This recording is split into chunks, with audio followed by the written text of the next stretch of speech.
Good morning from Juniper Gardener. Juniper being my nickname. Our garden is called Abingdon Garden. We're in the Riverina, New South Wales in Australia. I really love our grasses. You'll just see these along our dry creek bed in full flower at the moment, or their seed heads anyway.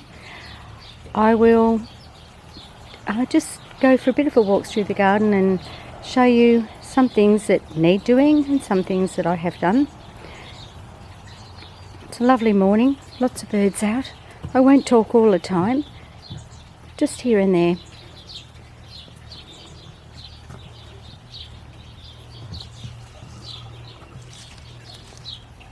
I've just cleaned up this flax here, variegated one. We're in midsummer, or getting to later summer now.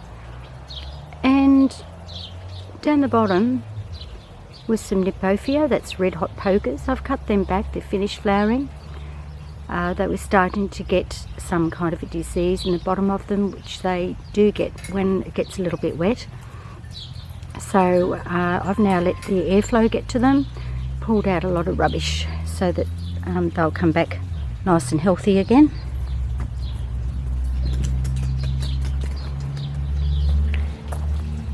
Good morning, Major. He's just come back from his walk.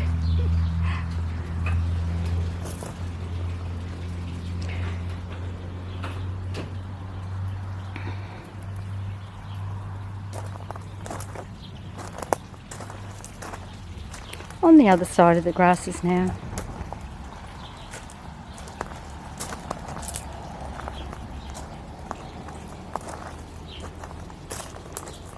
Sun's going to be in my eyes over this way, so I'll just walk down a little bit and swing around. This is a triple dish for flowers that my husband made. We're waiting till autumn to fill that up. Our lovely yuccas.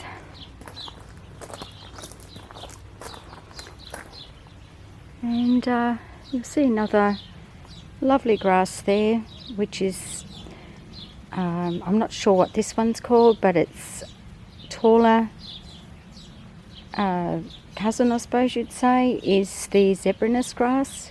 This is a shorter version, which I love. It's got a lovely stripe through the leaves.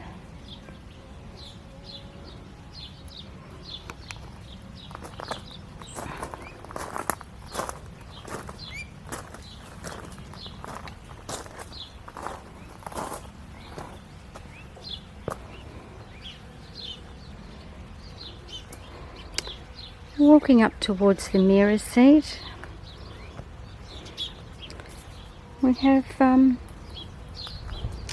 call it 4 o'clock plant. I can't remember its name at the moment, its botanical name, but it's very beautiful. Gorgeous stripes through the yellow flowers. Others are just plain, or a mixture of both, or just the plain colour. So this is my favourite one. I think it's just gorgeous. And over here is a dietes in full flower. I'll get a picture of it from the other side so you can see it from both sides.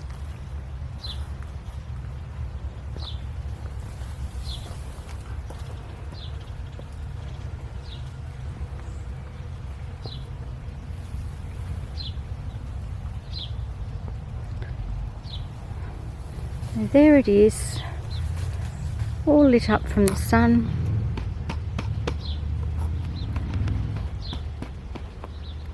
Creating a beautiful picture.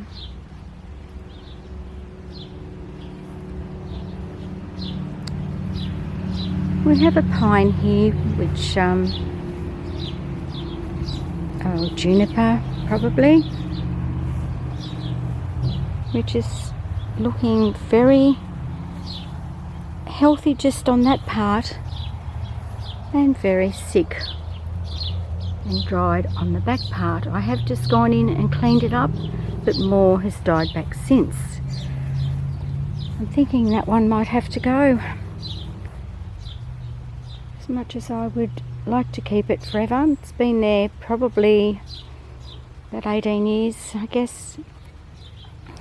It's getting to the end of its lifespan. I might have one more go at trying to fix it up. It does this every year. It's some kind of a disease that gets into it.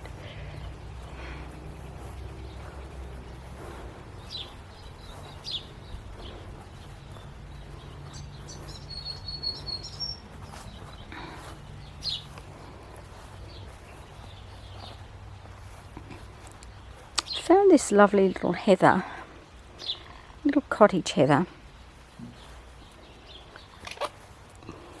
Gorgeous little mauve flower on it.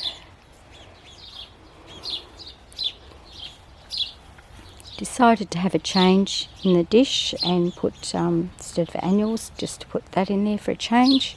It's doing quite well. And that's right throughout our summer, which are pretty tough.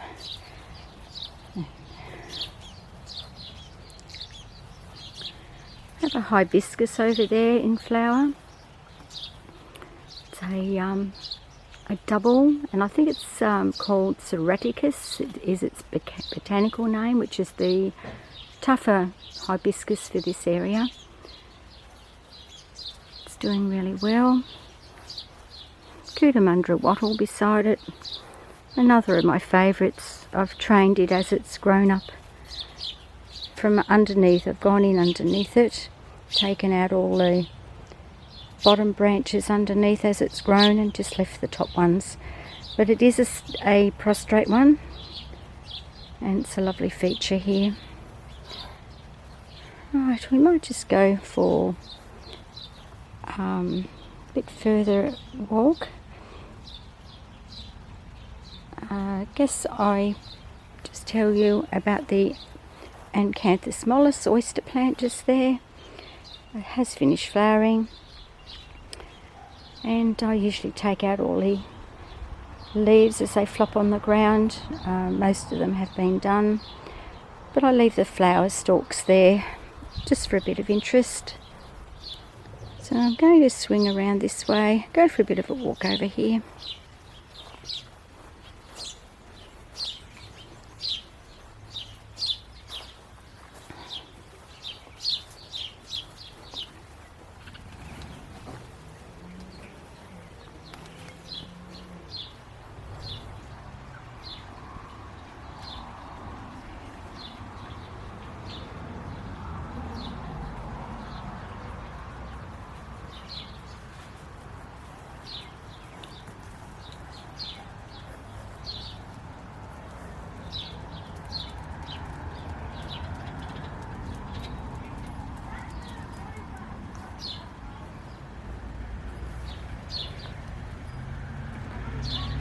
I think I did promise a bit of a look, if I remember right, into the greenhouse, which is just, it's done with metal pipes and shade cloth.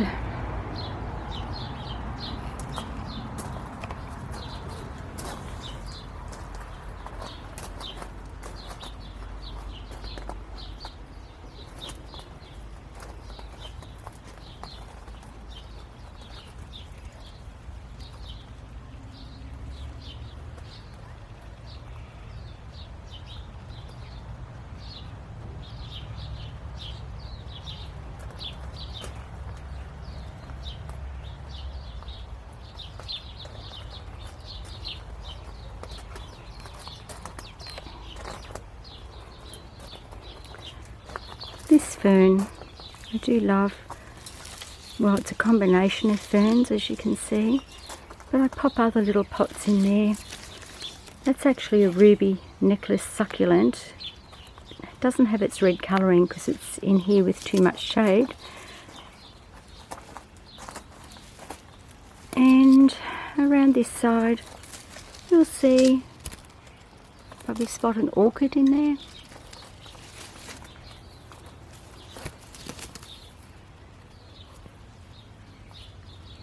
And there's another little orchid tiny little thing just in there. That's a native orchid. They all do really well in here, the things that I do plant. And this succulent here just cascades with the ferns and everything else that's in there. I find the little pots, the larger pot acts as a wicking system for the smaller pots, so I have fun with that. And the Oxalis trigida, a lot of people really love that one. The pot I painted myself, got a couple more on the go. I just think that really suits that plant. Just a lot of other bits and bobs in here. Little miniature hosta. There's a lovely curly leaf, variegated, beautiful.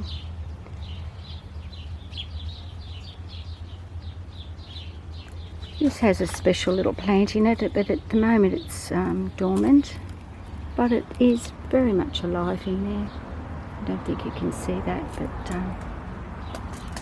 I gave it that cute pot. So there's lots more in here, but we'll head on out. We've got just some little annuals I've put into there.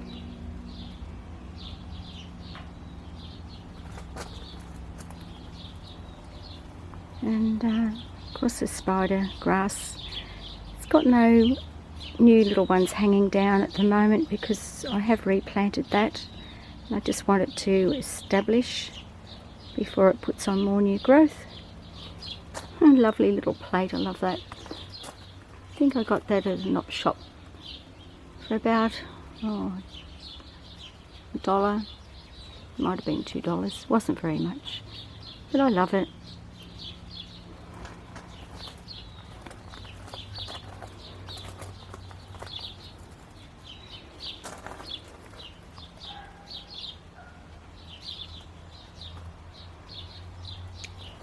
So off we go outside once again.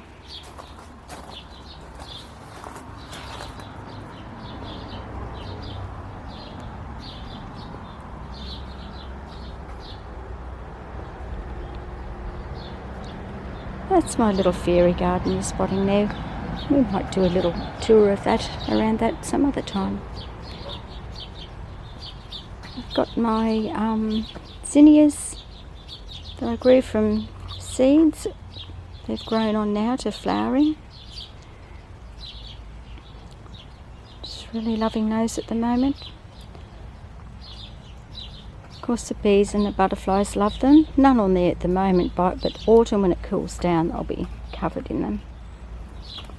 The sun's in the way here, so we'll walk on by, but that gives you a glimpse of their beautiful flowers. They're just a little miniature zinnia.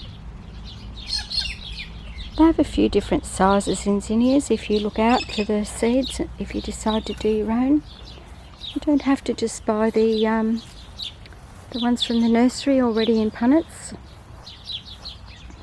Very shady in this area at the moment. A few daylilies are out. Hope you can see them.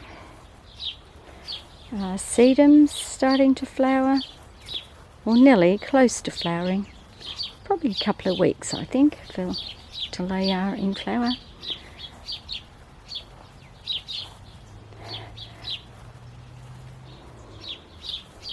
Beautiful salvia in the background there. Starting to really like this corner. The door's only been there probably 12 months, I think. Might be a little bit longer, but plants have all grown back and settled in around it.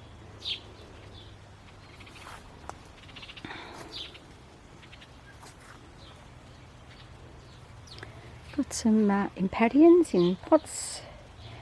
A bit dark to see them, but you can probably glimpse the one on the right. That's just a little arch seat. I'll back out of this area because it is very shady in here. Just got to watch where I'm stepping.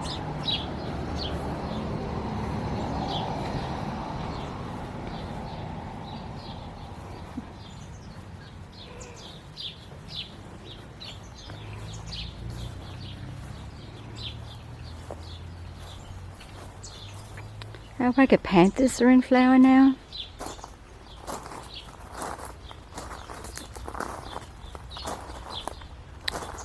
Nothing greatly self-seeds around this area. The seeds are on there, but they don't really self-seed here.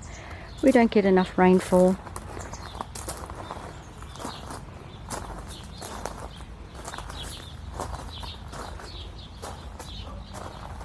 It's a colour petunia that I really love. I have a it's not really a sick looking pot, it's just the viola is finished flowering and I haven't got around to pulling that one out. So I'll add some annuals into that in autumn. It's a bit pointless now when it's still so hot. Lovely little petunias and a larger growing petunia on the end, and then the little miniatures which I absolutely adore. I love those.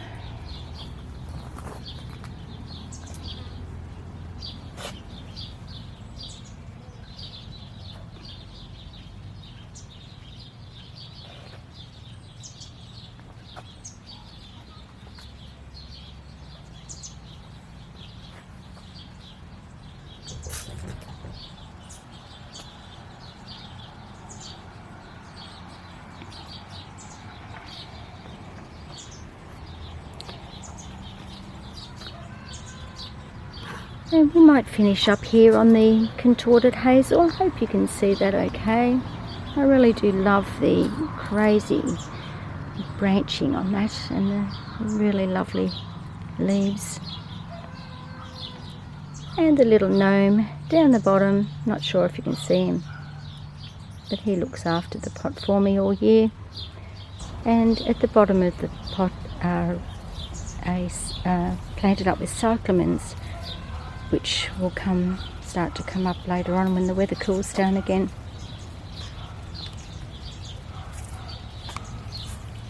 Hope you enjoyed this glimpse of my garden at the end of summer, or getting close to the end of summer.